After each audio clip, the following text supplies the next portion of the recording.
Welcome to Way to Heaven. Today's story will challenge the way we think about fear and its impact on our lives. Stay with us till the end for a powerful lesson from the Bible. The act of fear. In France, a prisoner sentenced to death awaited his execution. He had lost all hope, counting down his final days in a cold, dark cell.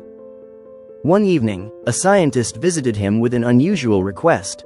"Can you help me with an experiment?" the scientist asked, his voice calm but firm. The prisoner, surprised, responded, "What kind of experiment? How can I, a condemned man, be of any help to you?" The scientist leaned in and explained, "Tomorrow, you are scheduled to be executed. But instead of hanging, I propose an alternative. If you allow me, I will use a venomous snake to bite you. I am conducting research on how long it takes for venom to cause death. Your participation could help me develop an antidote." The prisoner thought for a moment. Death is inevitable. What difference does it make whether I die by hanging or by a snake bite? After a long silence, he nodded. "All right, do as you wish."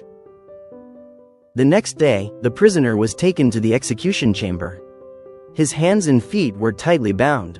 A hood was placed over his head. The room was eerily silent. The scientist stood nearby, seemingly preparing the snake. Then, instead of a snake, he took a sharp needle and pricked the prisoner's leg firmly. Instantly, the prisoner let out a piercing scream.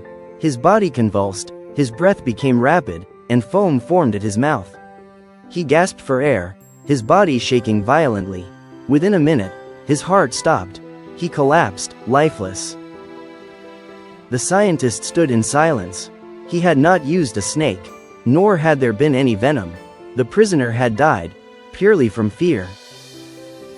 What truly killed the prisoner? It was not poison, but the terror that gripped his mind. His belief that a deadly snake had bitten him triggered such an intense reaction, that his body succumbed to the mere thought of death. Fear is powerful. It distorts reality, and can paralyze even the strongest individuals. Imagine standing in a dark room and hearing a rustling sound. Your mind immediately assumes the worst: a snake, a thief, or something dangerous. Your heartbeat quickens, your body tenses, but then, you switch on the light, and realize it was only the wind moving a piece of paper. This is the power of fear. It blinds us, weakens us, and sometimes, even destroys us. The Bible affirms this truth in Job chapter 3 verse 25, where Job says, "What I feared has come upon me. What I dreaded has happened to me."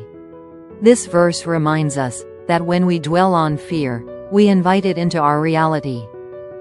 Fear often turns small problems into overwhelming challenges. But God does not want us to live in fear. He calls us to have faith, to trust in Him, even when circumstances seem terrifying. Beloved, do not let fear dictate your life. Do not allow your thoughts to be dominated by worry and anxiety. Instead, place your trust in God, for He alone is our refuge and strength. Walk in faith, not in fear, and you will experience His peace and protection. Ask yourself, what fears are holding you back? What anxieties are consuming your thoughts? Instead of dwelling on them, surrender them to God. Meditate on His promises, pray with faith, and believe that He is in control of your life. Fear may come, but it does not have to stay. Replace fear with faith, and watch how God transforms your life. Praise the Lord.